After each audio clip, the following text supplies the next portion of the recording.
Bonjour à tous, je pense que je ne l'ai jamais dit sur cette chaîne, mais aujourd'hui c'est une vidéo très particulière. Pour cette vidéo et plus que d'habitude, je vais te demander toute ton attention et toute ta concentration, puisque à la fin je vais te demander ton avis.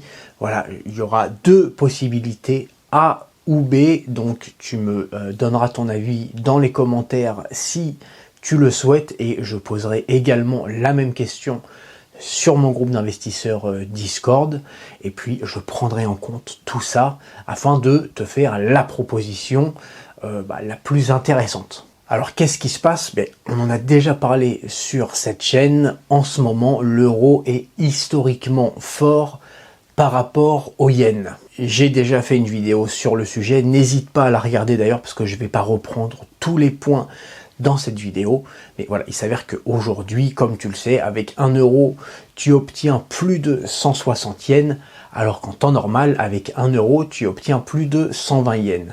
Voilà, si on veut faire très large, en moyenne, 1 euro, tu peux acheter entre 100 yens et 130, 140 yens.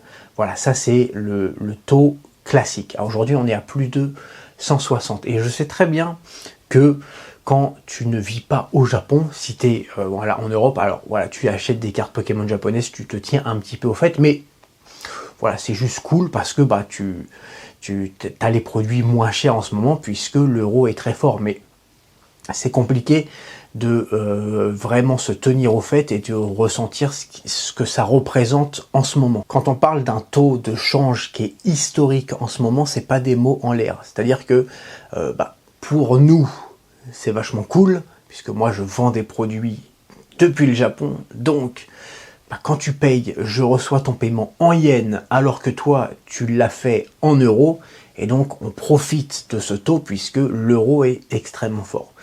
Mais en ce moment, il s'avère que tu as plein d'entreprises qui font l'inverse de ce que je fais, qui font de l'importation. Typiquement, ils achètent du fromage, par exemple en France, et puis ils le vendent au Japon. Et là, c'est catastrophique. Mais pour énormément d'entreprises en ce moment, c'est extrêmement compliqué. Parce que quand tu passes de 1 euro pour 120 yens à 1 euro pour 160 yens, ça veut dire que grosso modo, tu achètes tes produits 30% plus cher.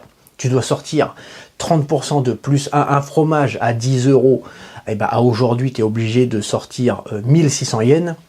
Alors qu'il y a 3 ans, tu sortais 1200 yens. Comme tu le sais, dans mes vidéos, je suis assez transparent. Je vais te donner un exemple concret.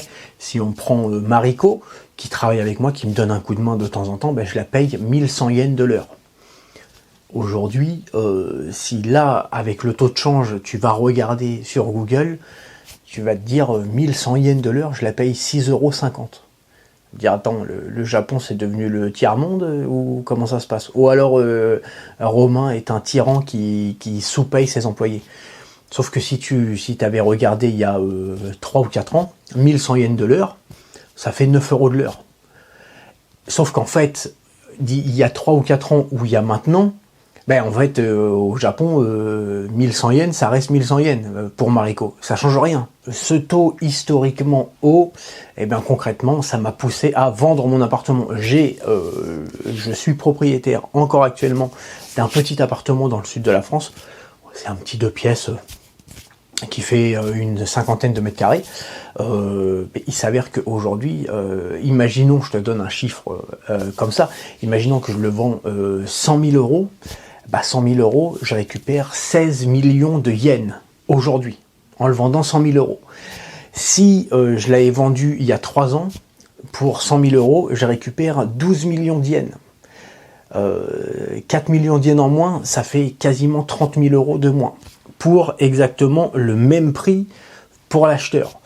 Donc, c'est ce qui fait que j'ai pris cette décision. J'ai d'ailleurs trouvé un acheteur, bon, je te raconte ma vie.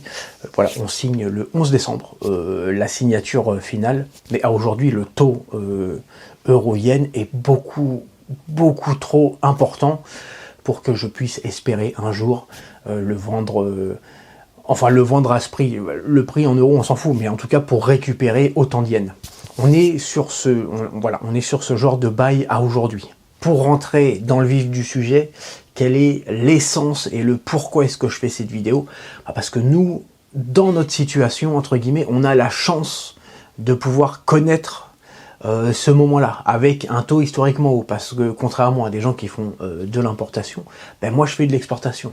Et comme je l'ai dit, ben, du coup tu payes en euros, je reçois ton paiement en yens. Donc on profite de ça. Voilà, c'est pour ça que j'avais fait une vidéo, pour se dire que c'est le moment. Mais j'ai réfléchi à une solution pour pouvoir t'en faire profiter au maximum. Parce que c'est vraiment quelque chose qui probablement ne se reproduira plus jamais. Et le jour où le rapport euro-yen va retomber à 120, 130, eh ben tu devras débourser 30% à peu près de plus en euros pour que moi je puisse récupérer exactement le même montant aujourd'hui en yens. Donc entre nous, c'est un peu con. Ça fait plusieurs semaines, depuis que aussi j'ai pris la décision de vendre mon appartement, de me dire il faut trouver une solution pour essayer de profiter de cette situation-là au maximum. Et j'ai trouvé quelque chose.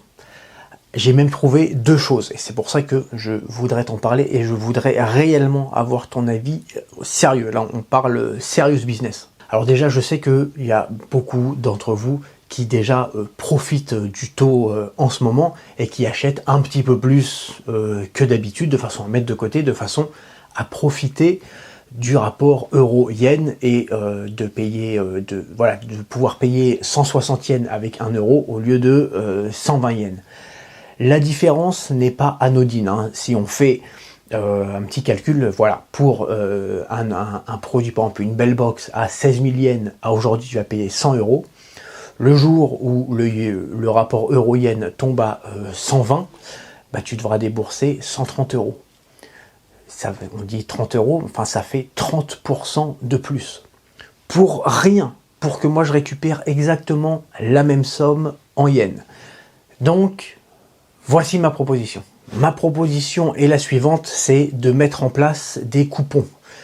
On peut imaginer trois prix, par exemple 20 000 yens, 50 000 yens et 100 000 yens.